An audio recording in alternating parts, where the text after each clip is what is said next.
Assalamualaikum warahmatullahi wabarakatuh. Alhamdulillah wassalatu wassalamu ala Rasulillah. Allahumma sholli ala sayyidina Muhammadin wa ala alihi washabihi ajmain. Amma ba'du. Teman-teman yang mulia, seperti yang sudah kita pernah bahas bahwa anak hebat tidak hebatnya tergantung orang tua. Jadi saya pernah mendengar ceramah dari Kiai Haji Abdullah Sattar, jangankan sebelum menjadi suami istri, ketika sudah menjadi suami istri atau proses berhubungan suami istri itu mempengaruhi anak.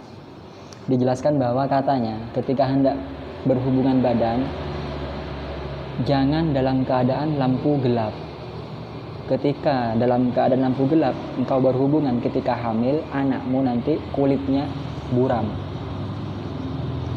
Ketika mau berhubungan si suami jangan kekenyangan. Ketika kekenyangan berhubungan dan jadi anak, anaknya nanti gampang sakit perut. Ketika mau berhubungan si suami jangan kekembungan air. Ketika kekembungan air berhubungan, ketika jadi anak, anaknya gampang sakit panas. Jadi ini mapan tidak mapannya seorang anak tergantung dari orang tuanya. Bahkan saat berhubungan berpengaruh. Ketika si istri ngantuk jangan diajak hubungan.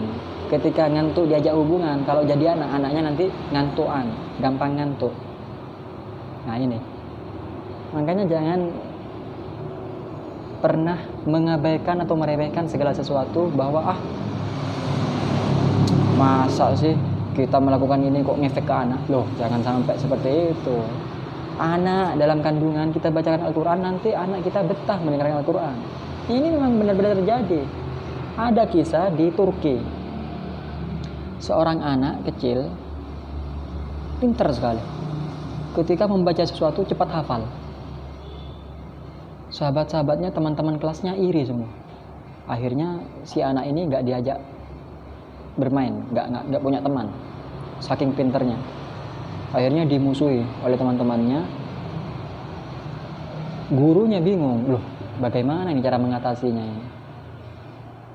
Tapi gurunya selain bingung juga penasaran, kok bisa anak ini kok pinternya luar biasa, siapa orang tuanya? Penasaran. Berkunjung ke rumahnya, Assalamualaikum, apakah jenengan orang tuanya anak ini? Betul, saya penasaran, kenapa anak anda kok bisa soleh pinter seperti ini? Dulu bagaimana? Tanya ke ibunya. Akhirnya dijelaskan, wahai guru, ketahuilah anak saya ini ketika kecil, ketika saya susui, saya selalu dalam keadaan punya wudhu. Ketika wudhu saya batal, langsung saya berwudhu lagi. Dan setiap dia menyusui padaku, aku dalam keadaan suci. Setelah berbicara, muncul ayahnya membawa sapi yang mulutnya ditutup. Ini bapaknya. Kaget si guru. Kenapa engkau membawa sapi dalam keadaan mulutnya tertutup? Si bapak berkata, ketahuilah ini adalah sapi saya. Saya pergi ke tanah saya untuk ngasih makan ini. Saya khawatir dalam perjalanan antara tanah saya ke rumah, sapi ini makan punyanya orang di pinggir jalan. Namanya sapi, nggak punya akal. Akhirnya saya tutup mulutnya agar tidak makan tanaman-tanaman yang bukan haknya. Saya khawatir dari hasil uang, saya khawatir uang hasil dari sapi ini tidak berkah karena dia makan sembarangan.